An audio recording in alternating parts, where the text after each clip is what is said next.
My parents kept the dark secret of my sister cheating with my husband from me. However, at the baby shower, the gift I gave unleashed a violent and uncontrollable backlash against them. Perhaps starting with an introduction and a brief explanation about my family would be best. My name is Ray, and I've just uncovered the most shocking revelation of my life. But before I dive into it, let me tell you a little about my family. Look, I always knew I wasn't the favorite. Nobody ever said it outright, but you can feel it in your bones. It's in the way your parents look at you compared to your sibling, how they talk to you, and how they always choose them, whether in small moments or big ones. My sister Lisa was always the golden child, the one who could do no wrong, the one who got all the love and attention while I watched from the shadows. Growing up, it was obvious. If Lisa got a good grade, they framed it and hung it on the wall. If I got a good grade, I'd get a brief smile before they went back to talking about Lisa's achievements. I was her shadow, but despite it all, I never hated her. Sure, I resented that my parents put her on a pedestal, but she was my sister and I loved her. At the time, it wasn't her fault that our parents treated us differently. I thought that would be enough, that even though childhood wasn't fair, as adults, we'd find balance and our relationship would even out. But I was so wrong. 2 days ago, everything fell apart. It was supposed to be a happy evening. My parents had invited us over for dinner to celebrate Lisa's pregnancy. I was genuinely happy for her. She and her husband Ken had been trying for a while, and I knew how much starting a family together meant to her. So, I went. Even though I always feel a knot in my stomach when I'm around my family, it's a constant reminder that I'm not enough, that I'll always come second to Lisa. My husband Ben was by my side, as he had been for the past 5 years. He knew how complicated my relationship with my family was, and had always been my rock, the one person who made me feel seen. Or so I thought. Dinner went fine, or so it seemed. We were all sitting around the table, laughing and celebrating Lisa's news. My parents, as expected, were glowing with pride, showering Lisa with praise like she had invented motherhood. But that didn't surprise me anymore. I smiled and congratulated her, pretending everything was fine. It was afterward that my entire world unraveled. After dinner, I excused myself to use the bathroom. On my way back, I passed by the kitchen and overheard my parents whispering. I should have kept walking, but something in their hushed tones made me stop. That's when I heard it. My mother was saying that they would never tell me about Lisa's mistake. At first, I was confused, wondering what mistake they were referring to. But then, the answer hit me like a slap in the face. They were talking about how Lisa had slept with Ben, my husband. Apparently, it happened a few months ago and my parents decided not to tell me to protect Lisa because she was their precious girl. They didn't want to tarnish her image. They brushed it off as a simple mistake, a lapse in judgment, something that should be forgiven. According to them, what mattered most was that Lisa was now pregnant and could move on with her life. I froze in place, unable to move or breathe. The walls seemed to close in around me, and my mind filled with disbelief and rage. My husband, the man I trusted with my life, was a traitor, and not just with anyone, but with my sister. Worse yet, my parents knew about it and chose to keep it from me, prioritizing Lisa's reputation over my right to know the truth. They chose her, again, over me. It was like every moment I'd spent feeling less than, feeling unimportant, was validated in that instant. They made their choice, and it wasn't me. I don't even remember how I left the house that night. I vaguely recall muttering something about not feeling well and needing to leave. I couldn't face any of them, not my parents, not Lisa, and especially not Ben. I just walked out, got into my car, and drove. I don't even remember where I went. I just needed to get as far away from them and the reality of what I'd learned as possible. It felt like my entire life had been a cruel joke, something meaningless.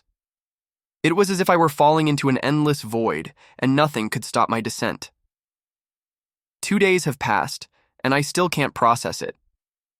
I haven't confronted anyone yet. I've barely spoken to Ben since that night.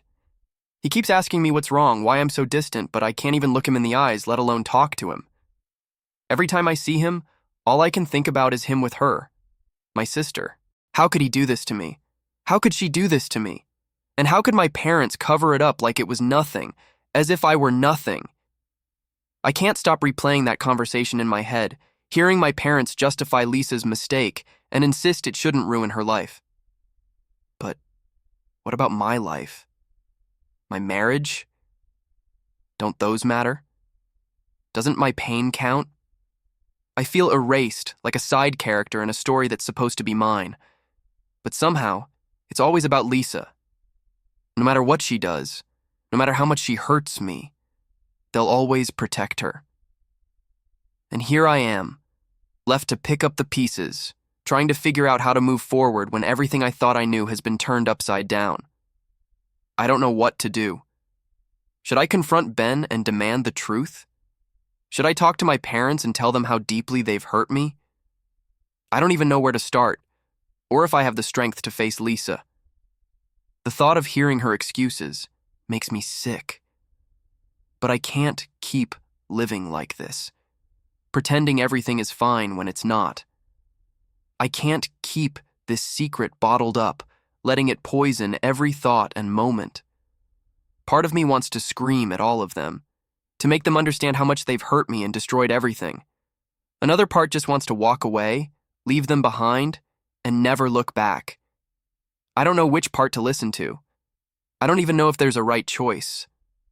All I know is that I feel completely broken, and I don't know how to put myself back together. I've spent my whole life feeling like I'm not enough, that I don't matter, and now, after everything, it feels like that's been confirmed. My parents have made it clear that Lisa will always be their priority, no matter what she does or who she hurts. But where does that leave me? How do I move forward knowing the people who should love and protect me have chosen someone else over and over again? I don't have answers. I wish I did. I wish I knew what to do, how to fix this, or at least how to move on. But right now, all I feel is betrayal and overwhelming pain, and I don't even know how to make it stop. That's why I'm here, writing this. Hoping someone, anyone, can tell me what to do, because I feel like I'm falling apart, and I don't know how to stop it. From the outside, it might be easy to give advice, and that's what I'm looking for. But from inside, it feels impossible to deal with. Update 1. It's been more than 2 weeks since my original post. I've had time to think, to feel, and to plan. At first, I was paralyzed by the pain, confusion, and betrayal, but now that numbness has faded. It's been replaced by something cold, sharp, and far more dangerous. Initially, I thought confronting Ben, Lisa, and my parents might bring some kind of closure. But now I've decided on something entirely different. Yes, I'll confront them, but not to scream, cry, or ask for explanations. Instead, I want them to feel the same pain that has been drowning me. I want revenge. I'm going to bring down the most devastating legal revenge possible. Over the past few days, I've been meticulous and patient. They think I know nothing, that I'm just the second-rate wife and daughter who smiles and plays along. Let them keep thinking that. In the meantime, I've been working quietly, gathering evidence to back up everything I overheard that night. Betrayal always leaves traces, even when the traitors think they've covered their tracks. I'm determined to uncover every last detail they thought was hidden. Let me start with the baby shower. Yes, there's going to be a baby shower. A few days after my last post, my mom called me, her usual cheerful tone masking any acknowledgement of the massive betrayal she'd been part of. She wanted to know if I would organize Lisa's baby shower. In my family, I've always been the maid, basically the one who handles everything. Of course, if the roles were reversed, she would never ask Lisa to do the same. But here she was, expecting me to celebrate the very person who destroyed my marriage and life. The audacity left me speechless for a moment. But then, I saw the opportunity. This could be the perfect setup for what's coming next. Naturally, I agreed. I said yes, making sure my voice gave away none of my true intentions. She was thrilled, almost euphoric. "Lisa will be so happy," she said. I smiled into the phone, thinking about how happy Lisa would be when she found out what I had in store for her. Before I make my move, though, I need to gather everything I can. I've become almost obsessive about uncovering every secret, every message, and every piece of evidence to expose exactly what they've done to me. At night, while Ben sleeps, I go through his phone, laptop, and even his old backups. At first, I wasn't sure if I'd find anything. Maybe they'd been careful enough to cover their tracks. But people get sloppy when they think they're in the clear. The first piece of evidence came in the form of a hidden folder on his phone. He thought he was clever, giving it an innocent name. But I know him too well. Inside were photos, pictures of him and Lisa. It wasn't just a one-time thing, it was an elaborate affair. Some of the photos seemed innocent at first glance, but others, well, let's just say they left no doubt about what had been going on. My stomach churned looking at them, but I didn't stop. Over the next few nights, I dug deeper. Texts, emails, even old social media messages. I found months-old conversations between Lisa and Ben, where they talked about how careful they'd been to keep me in the dark. The words stung, but they fueled me. They talked about me like I was nothing more than an obstacle in their way. Then came the real bombshell. Messages between my parents and Lisa. My mother, in particular, had been actively helping to keep everything a secret. They talked about how Ray didn't need to know and how important it was to protect Lisa's image. Lisa even sent screenshots of these conversations to Ben, reassuring him that my parents were on their side and they didn't have to worry about me finding out. I felt sick reading them. They didn't care that I was their own daughter. All that mattered to them was Lisa's reputation. I've saved everything. Every photo, every message, every shred of evidence, it's all carefully stored on my device with backups just in case. I'm not going to rush. I'll wait for the perfect moment to act, maybe at the baby shower, maybe after. But when everything comes crashing down, it will hit hard. They won't see it coming. Update 2. It's been about a week since my last update, and there's so much I need to share. Honestly, I don't even know where to begin. Yesterday's events feel like they unfolded in a dream, or perhaps a nightmare, depending on whom you ask. I spent the day at Lisa's baby shower playing the role of the perfect hostess while concealing the storm brewing inside me. My facade was carefully constructed: the supportive sister, the cheerful daughter, the obedient wife. Everyone was there: family, friends, and Lisa's husband, completely unaware of the storm that was about to erupt. The celebration itself was an elaborate event. My mother, as expected, was practically glowing with pride, ensuring everything was perfect for her precious Lisa. My parents had no clue that the real gift was yet to come, a gift from me that would shatter the carefully built world they had created. My heart was racing, not from excitement, but from the anticipation of the chaos that was about to unfold. Throughout the day, I played my part flawlessly. I joined in light conversations, laughed at dull jokes, and arranged the mountain of baby gifts piled on the table. But all the while, I was acutely aware of the ticking time bomb I held. I watched Lisa basking in the attention, her smile bright and confident. It wouldn't last long. The longer she thought she had gotten away with everything, the sweeter the moment of truth would be. The moment came when it was time to cut the cake. Everyone applauded and cheered, congratulating her, while I felt my pulse quicken. It was time to give Lisa her special gift. I told everyone it came from the heart, but deep down, I knew it came from the depths of my pain. I stood up to address everyone, and the room fell silent.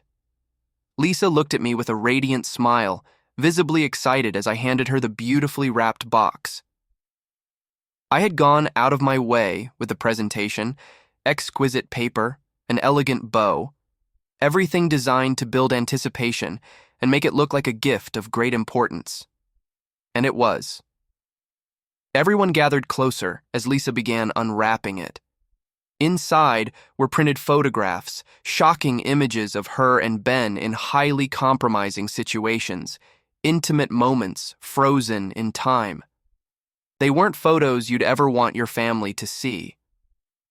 I had carefully selected the most damning images, ones that revealed her betrayal with undeniable clarity. Lisa's expression shifted from excitement to confusion, and then to horror as she processed what was in the box. The atmosphere in the room transformed as everyone else realized what was happening and the implications of those photos, for Lisa, for me, and for my husband. But I wasn't finished. While people began whispering and asking questions, I unveiled decorative curtains behind me. They displayed the same incriminating images, enlarged for everyone to see. The truth was now out in the open, a gallery of betrayal showcasing the affair that had destroyed my life. Lisa's face went pale, her cheeks drained of color, leaving her ghost-like. Her hands trembled as she struggled to comprehend the unfolding chaos. My parents instinctively tried to step in, but I wasn't about to let them silence me. I took a deep breath and let the words pour out. I detailed the entire affair, exposing how they had helped cover it up, pretending everything was fine while Lisa stabbed me in the back with my own husband. Lisa's husband, completely blindsided, stormed out of the room in fury, shouting that she was a traitor and demanding to know how she could do this. His shock mirrored the agony I had felt when I first uncovered their betrayal. My parents were speechless, unable to defend their golden child this time. The world they had built around Lisa crumbled, piece by piece, as I revealed the truth they had worked so hard to hide. Standing there amidst the chaos, I felt something strange: liberation. A wave of release washed over me. Some people approached me trying to offer comfort, but I didn't need it. What I needed, I had already done. So, I picked up my things and walked out. Update 3. It's been 2 weeks since my last update, and I think the dust has settled enough for me to share the aftermath of my surprise at the party and its consequences for everyone involved in the betrayal. The night I revealed everything, I left the party as soon as I finished presenting the evidence. I had no interest in talking to anyone or facing the reactions of those who had, until that moment, been my family. I didn't know what happened afterward until a few days later, when Lisa's friend, or rather, her ex-friend, reached out to me with some questions. This friend, once one of Lisa's closest confidants, started our conversation with a tone that ranged from disbelief to disgust. She told me that after what I revealed, she had opened her eyes to Lisa's true nature. As she put it, if Lisa could betray her own sister with her husband, what guarantee did she have that Lisa wouldn't do the same to her? The betrayal she witnessed at the party left her deeply shaken, and she felt she could no longer continue her friendship with someone like that. During our conversation, she asked me for advice on how to check on her own husband, just to make sure he wasn't also cheating. I suggested she comb through his social media, text messages, and any phone conversations that seemed suspicious. I also made it clear that if she found anything noteworthy, I'd appreciate her sharing it with me, because I know many of you would want to hear about it too. But that wasn't all she told me. Apparently, after I left the party, the place turned into an all-out battleground. Lisa's husband's family had been there, and once they understood the situation, an explosion of shouting and accusations filled the room. Lisa's in-laws were just as furious as they were heartbroken.